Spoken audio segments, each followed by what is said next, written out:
여러분들 인식을 하고 계시지 않겠지만 우리나라 변호사 시장이 어떻게 바뀌었는지 한 번쯤 생각을 해보시면 이게 단순히 영업이라는 게 자영업자, 외식업자 이 영역뿐만 아니라 전 사회 모든 영역에 번져 있다고 생각을 하시게 될 겁니다. 자, 변호사가 되시려면 예전 같으면 사법고시를 치거나 지금은 로스쿨을 가서 일정 기간 교육을 받고 변시를 쳐서 변호사가 되고 있습니다. 그런데 이분들이 하소연하는 게 뭐냐면 변호사가 너무 많다 얘기를 합니다. 그래서 제가 자료를 찾아봤더니 변호사가 너무 많다고 얘기하는 데는 다 일리가 있더라고요. 1906년도부터 2006년까지 100년 동안 1만 명의 변호사가 등록을 했습니다. 우리나라 최초의 변호사 등록이 일제시대에 있던 1906년도였다고 합니다. 그래서 10,000번째 변호사 등록을 한 사람이 2006년도였습니다. 2006년부터 2014년까지 8년 만에 2만 번째 변호사가 등록이 됐습니다. 2014년부터 2019년까지 5년 만에 3만 번째 변호사가 등록이 됐습니다. 자, 그래프가 쭉 이렇게 올라가게 돼 있죠. 자, 이 얘기는 뭐냐면 우리나라 경제활동 인구로 보면 1000명당 1명의 변호사가 있는 셈입니다. 그래서 비즈니스가 어렵다고 얘기하는 게 어떻게 보면 되게 당연한 얘기일 수 있습니다. 요즘 새로 개인적으로 법률사무소를 여시는 분들의 고민이 뭐냐면 내가 변호사인지 영업하는 사람인지 헷갈린다라는 얘기를 합니다. 그래서 요즘 얘기가 개인 변호사는 주로 하는 일이 영업 상담, 변호가 아니라 영업 상담. 왜냐하면 한 달에 수임 건수가 몇 건으로 제한되기 때문에 그 몇 건의 법률 소송권을 받기 위해서 영업을 해야 되는 거는 그보다 10배, 20배를 더 해야 됩니다. 그래서 이분들이 내가 영업하는 사람인지 변호사인지 헷갈린다라고 하는 말이 저는 충분히 일리가 있다고 생각을 합니다. 자, 그런데 이분들이 사시 출신이든 아니면 로스쿨 출신이든 법률 공부는 열심히 했지만 이분들이 영업에 대해서 배운 적이 있을까요? 저는 변호사들이 변호사 영업에 대해서 배웠다고 하시는 분들을 만나본 적은 없습니다. 근데 이분들은 그러면 어떻게 사업을 유지해 갈까요? 법률사무소는 법률 서비스를 제공해 주는 개인 사업체입니다. 개인 사업체를 운영하려면 수익이 발생해야 되는데 그 수익의 근본은 영업으로부터 나오는 것인데 이분들이 과연 영업에 대해서 배워본 적이 있을까요? 자, 다른 한편에서 한번 보자 이거죠. 강남에 있는 여러 빌딩의 현판을 보시면 거의 모든 빌딩들이 이런 간판들을 달고 있습니다. 이분들의 성분은 의료 기술일 수도 있고 양질의 의료 서비스를 환자들에게 제공해 주는 것일 수도 있지만 기본적으로 의료 서비스를 제공하려면 환자가 와야지 의료 서비스를 제공해 줄 수 있습니다. 환자가 와야지 병원도 유지할 수 있습니다. 그래서 버스 광고 중에서 가장 많은 게 병원 광고입니다. 여러분들이 느끼시는지 모르겠지만 가장 많은 광고가 병원 광고로 이루어지고 있습니다. 페이스북, 유튜브 들어가 보시면 병원 광고들이 엄청나게 많습니다. 그런데 문제는 이 병원을 운영하시는 의사분들이 과연 영업에 대해서 배워본 적이 있냐? 저는 감히 말씀드립니다. 없다고. 그러다 보니까 변호사 사무실도 마찬가지고 병원도 마찬가지고 영업하는 사무장들 이런 얘기들이 사회적으로 이슈가 돼서 문제가 되는 겁니다. 왜냐하면 내가 모르기 때문에 그런 사람들을 써서 영업을 하겠다라는 생각을 하는 겁니다. 그런데 근본적으로 돌아가 보자 이거죠. 셀피노믹스라고 얘기를 했을 때 제가 셀피노믹스의 정의 자체를 독자적이고 자주적인 경제 주체라고 얘기를 했습니다. 독자적이고 자주적인 경제 주체가 되려면 내가 그것을 할 줄 알아야 됩니다. 내 컨텐츠를 갖고 있고 내 재능, 변호사든 의사든 누구든 그걸 가지고 있는 사람들이 그것을 제대로 알리고 영업하지 못한다고 생각을 하면 이분들의 경제 활동 자체가 문제가 되는 것입니다. 그런데 왜 우리는 그런 부분에 대해서 가르치지 않냐 이거죠. 제가 논쟁하는 것은 가르치지 않는 영업이 우리 사회적으로 문제가 된다.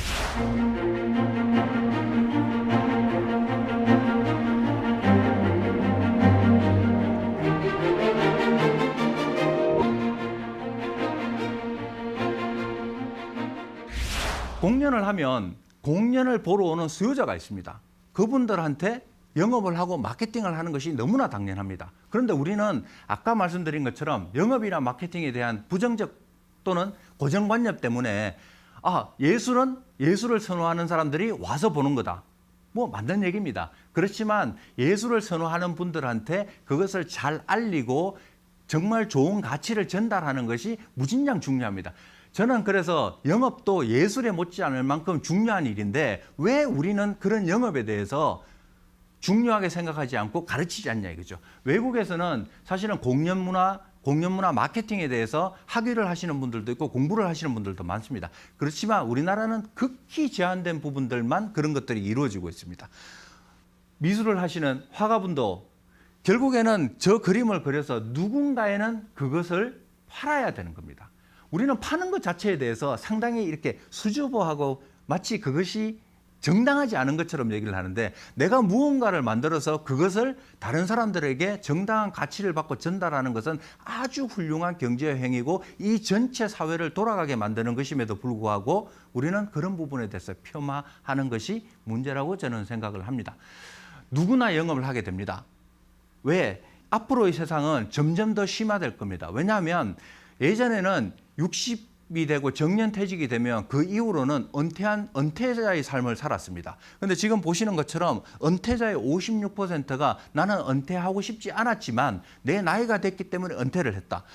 오른쪽에 보시면 60대 이상의 취업자 중에서 자영업자 비율이 거의 40%에 육박합니다. 그러면 우리가 조직에서 나와서 법정 정년퇴직 연령을 떠나서 사회에 나왔을 때는 무엇을 해야 되냐? 내 개인 혼자의 자영업자로 살아남아야 된다. 그 자영업자의 종류가 치킨집을 하든 식당을 하든 내가 컨텐츠를 팔든 작가가 되든 예술가가 되든 무엇이 되든 간에 어쨌든 간에 자영업자가 되는 겁니다.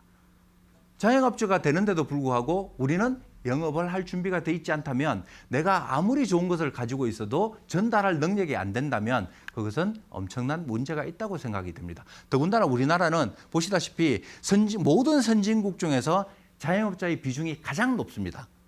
이런 나라에서 자영업자가 살아갈 수 있는 가장 중요한 팩터가 되는 영업을 가르치지 않는다는 것은 사회적으로 엄청난 손실이라고 생각됩니다. 우리는 이제까지 영업을 보면 체계적인 교육은 없었고요. 영업은 보통 어쩌다 배우는 게 영업입니다.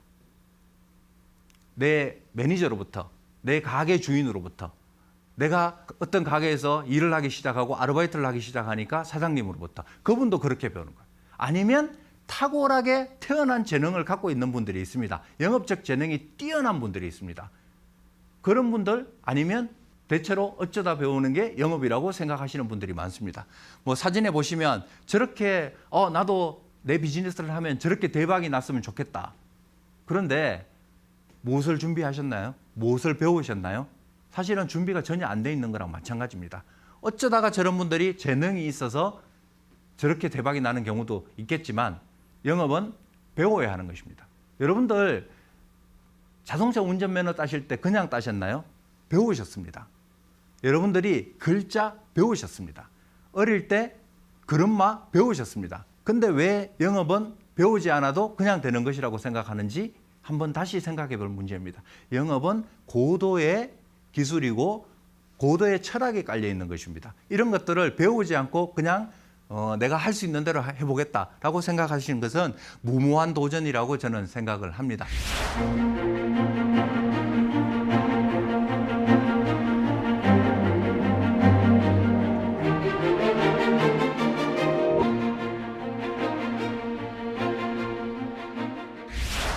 외국에서는 사실은 많은 돈을 들여서 비즈니스 하시는 분들이 영업을 배우러 다니십니다.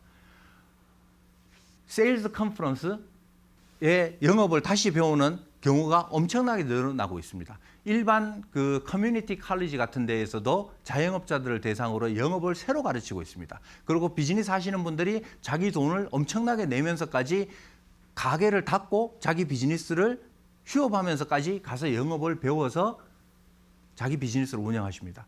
과연 우리나라에 조그마한 자영업자를 하시는 비즈니스를 운영하시는 분들이 내가 영업을 저렇게 투자해서 시간과 돈을 투자해서 영업을 배워보신 적이 있는지 저는 한번 여쭙고 싶습니다. 이제는 영업을 배워야 할 때입니다. 이제는 마케팅을 배워야 할 때입니다.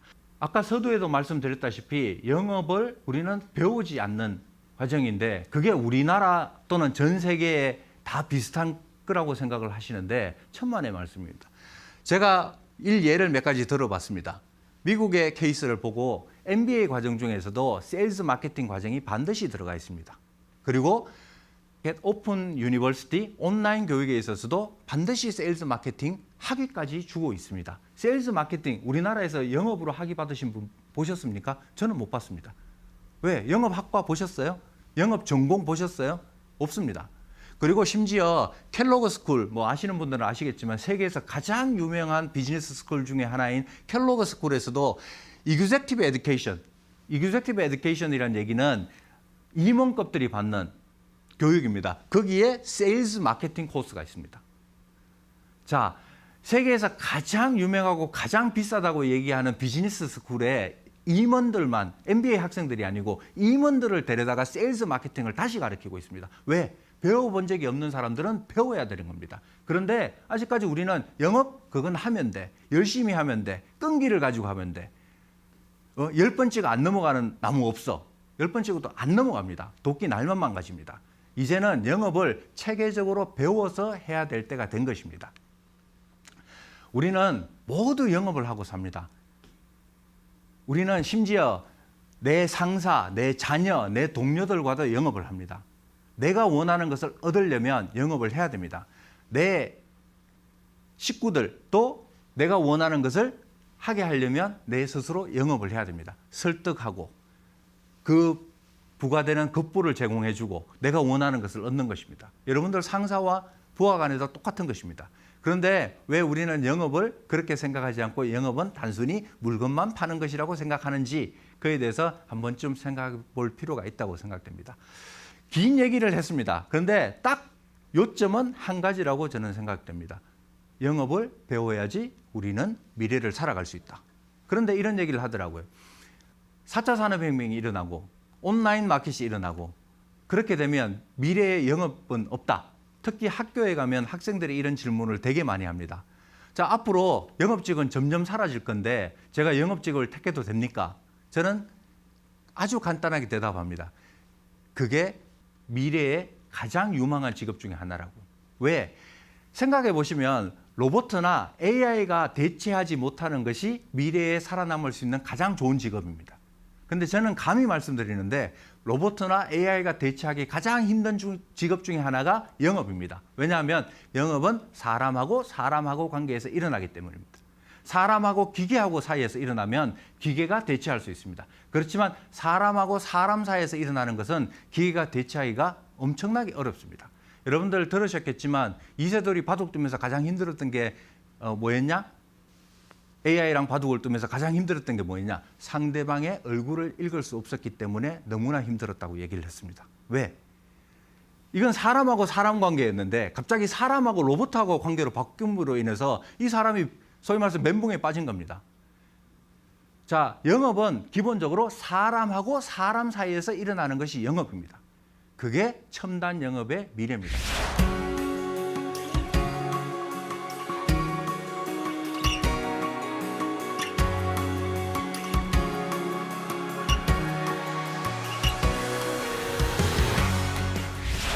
그래서 영업에 대해서 이렇게 얘기를 하다 보니까 제가 하나의 신뢰를 들어서 잠깐 말씀을 드리고 오늘 영업에 대한 얘기를 끝내고자 합니다.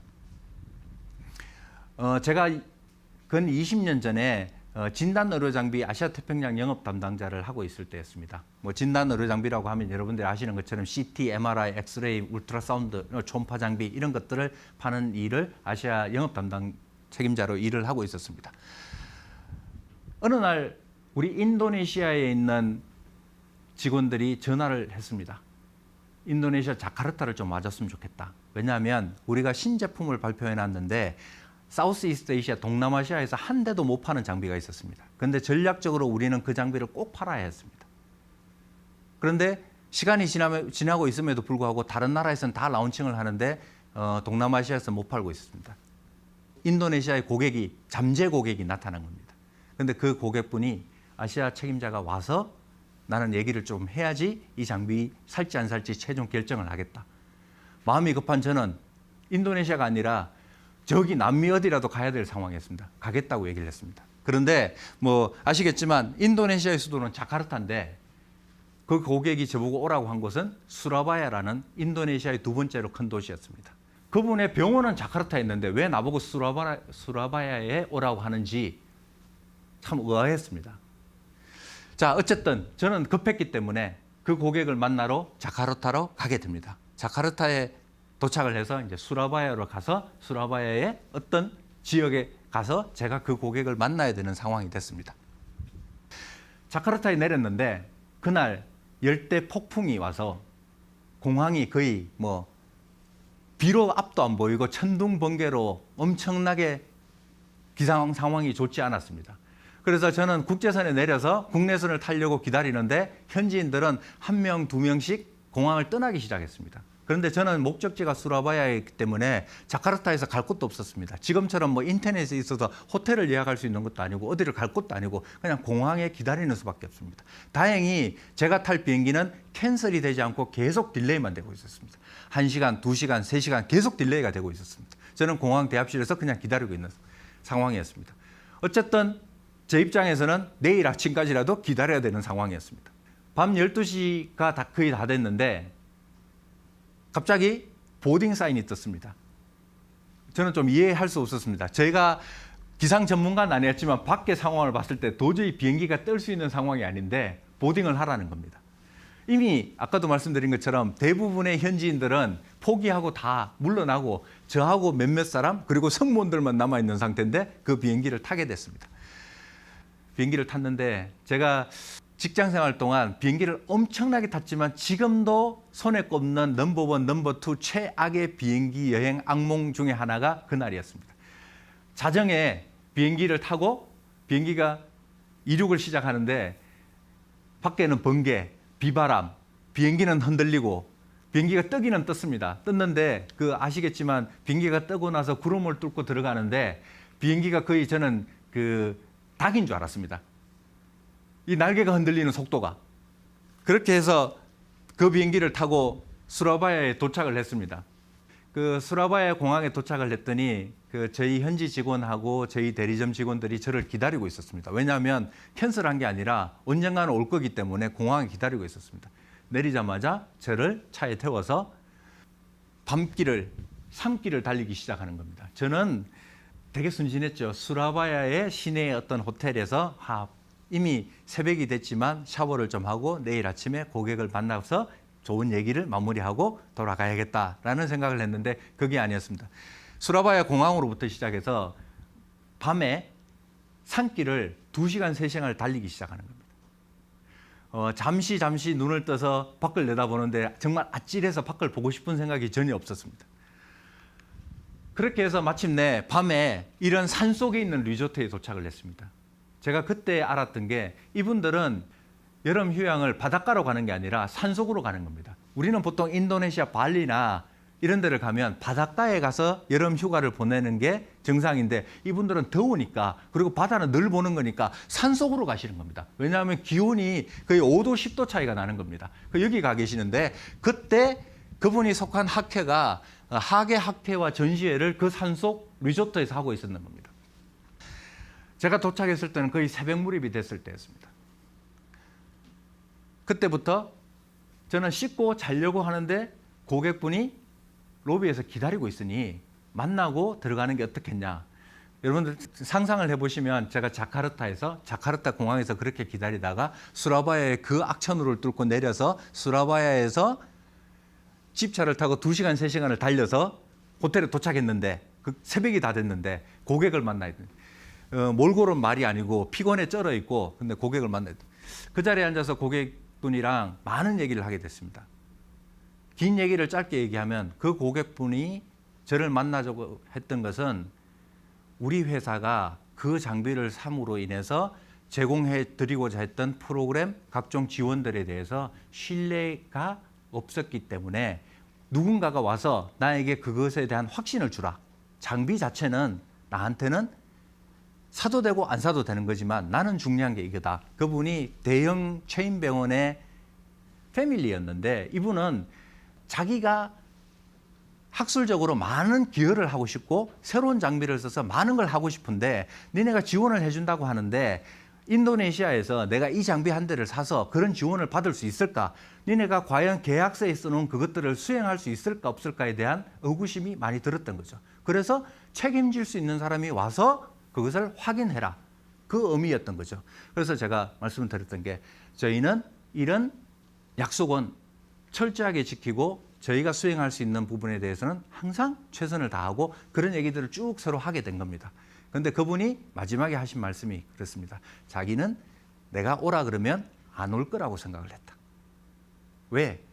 그 장비 한 대 때문에 여기까지 오라고 했을 때 안 오는 사람들이 대부분이지 당신처럼 오는 사람은 극히 소수다.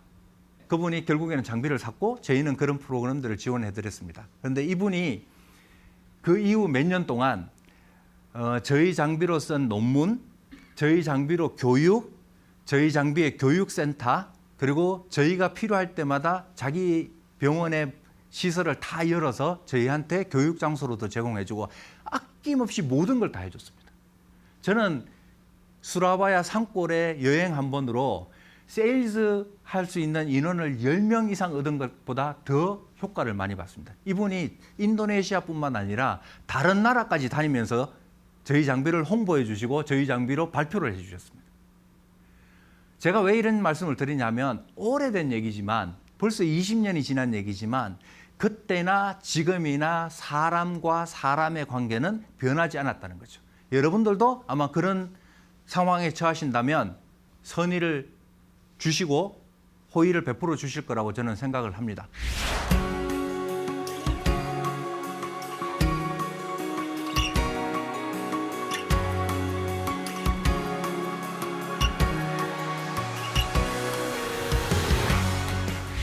비즈니스와 영업이라는 것은 사람과 사람 간에 일어나는 것이기 때문에 제가 아까 말씀드린 그런 부분은 AI로 해결할 수 있는 부분이 아닙니다. 로봇가 제 대신에 갈 수 없지 않습니까? 로봇가 제 대신에 가서 밤새 기다린 고객을 만나서 그런 얘기를 할 수는 없는 거거든요. 사람과 사람, 비즈니스를 하는 것이 이 세상의 불고의 진리입니다. 아까 말씀드렸죠. 기원전 9,000년, 기원전 500년 전에도 사람과 사람이 거래를 했고요. 저는 앞으로 500년, 1000년 후에도 중요한 것들은 사람과 사람이 거래를 할 거라고 생각됩니다. 우리가 가지고 있는 가장 큰 장점은 서로 만날 수 있다는 거죠. 그 어떤 분들은 그러게 싸게 주면 잘 팔려요. 여러분들 제가 감히 비즈니스를 오래 한 사람으로서 말씀드리자면 우리가 어떤 제품이나 어떤 서비스에 집중하고 있다면 여러분들 비즈니스는 저는 장기적으로 가기 어렵다고 생각합니다. 결국에 여러분들 비즈니스가 5년, 10년, 50년, 100년을 가려고 하면 여러분들이 가지고 있는 제품이나 서비스가 아니라 그 제품이나 서비스를 사용하는 사람들이 여러분들 중심에 있어야 되는 겁니다. 아까 말씀드렸죠. 제가 왜 자영업을 하시는 분들이 영업을 배워야 하냐, 마케팅을 배워야 하냐 라고 얘기를 했을 때 기본적으로 보면 내가 음식 한 그릇을 팔지만 그 음식 한 그릇에 있는 맛이 중요한 것이 아니라 맛은 당연히 있어야 되는 거고 그 맛이 중요한 것이 아니라 그 음식을 드시는 분들이 중요한 겁니다. 그렇기 때문에 이것은 AI나 빅데이터로 해결할 수 있는 문제가 아니라 여러분들이 기본적으로 영업과 마케팅 철학으로서 해결해야 되는 것입니다. 제가 이데일리에 칼럼 쓰는 게 있는데 주제가 인생 영업입니다. 저는 인생이 영업이라고 생각됩니다.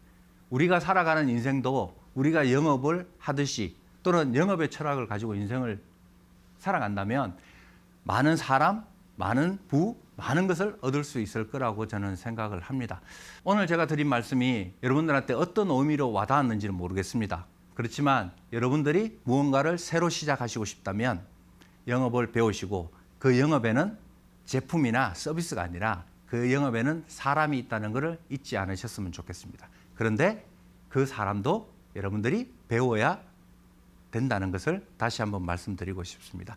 다음 시간에는 조금 더 이제 구체적으로 영업을 어떻게 하는 것이 우리한테 중요한 것인가를 다시 한번 말씀을 드리고자 합니다. 오늘은 영업에 대해서 여러분들한테 말씀을 드렸습니다. 감사합니다.